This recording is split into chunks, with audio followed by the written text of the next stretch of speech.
This program was made possible by the Florida Humanities Council. He just looked at me one day. He was sitting in the room for, 3 or 4 hours. I said, baby, are you going to come out of your room today? And he looked up from his video game remote, and I realized that he had his gun right there. And he said, you guys would be better off without me. The insurance policy will pay for me whether I do it or someone else does it. He said, I'm just done. I don't need to be here. What was it he said? I'd be better off, you and the kids would be better off without me. And at that point, I panicked. I went into a rage of sorts because I was fed up, and I told him, I said, we're not gonna live this way.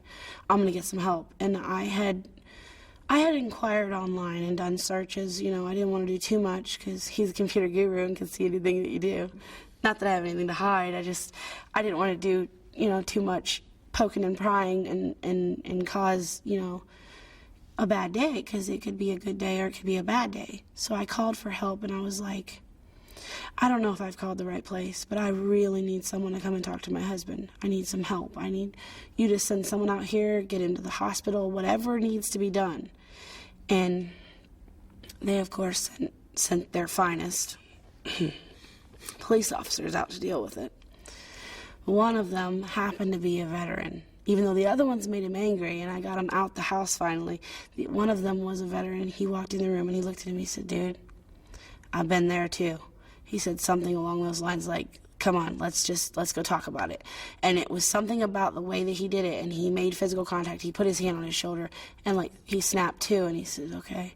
He got up and he walked to the car, no problem. Just like that, he just went. He was very receptive to help.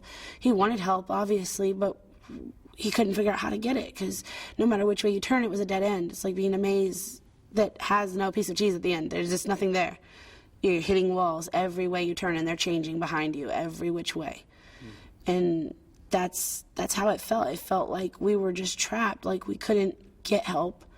So it took something extreme to actually get anyone's attention, which it shouldn't get that far.